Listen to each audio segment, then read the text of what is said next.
Hi, Facebook friends. I'm Donna Shea. I'm Nadine Briggs. We want to talk to you this time a little bit about the kid who is too silly.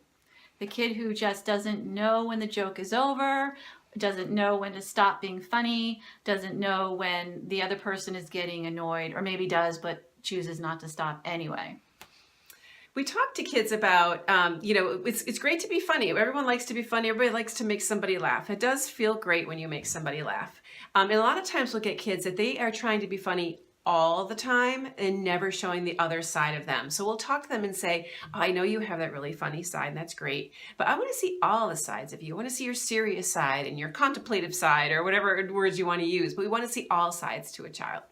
There was a day I remember I was working with one of our guys who was having trouble taming his inner comedian and just going on and on and on. And I talked to him about, like, you're like, it's like condiments on a hamburger, right? There's ketchup and mustard and it makes you kind of cool and fun.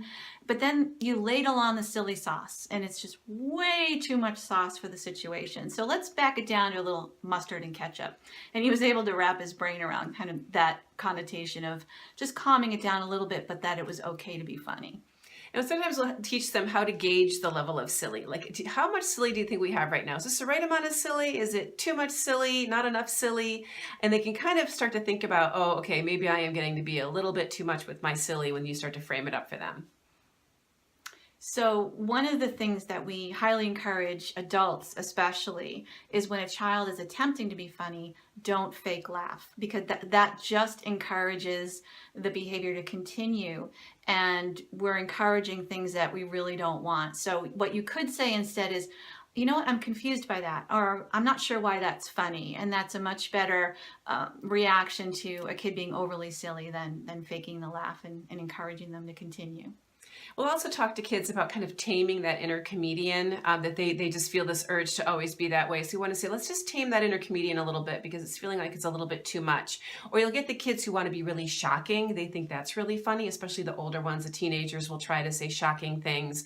And we'll just sort of like appreciate what they're trying to do. I see you're trying to connect with kids, but I'm not sure the shocking thing is really working for you.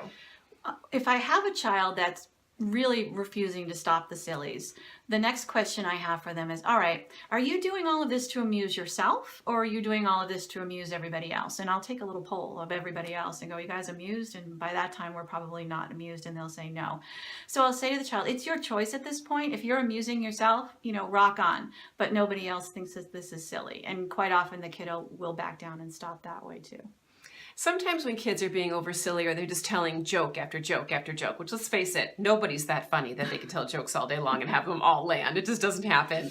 But sometimes that's all due to the anxiety. And I've noticed that with kids who sometimes if they're a new kid will come into the group and all of a sudden the sillies come out again and like, oh, it's because we have a new kid we're trying to impress. We're trying to make a nice impression on that person and make a new friend.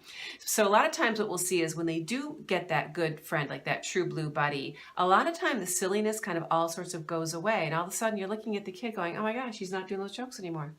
He must be feeling comfortable. So a lot of times that it's all anxiety based. We have to keep that in mind as well.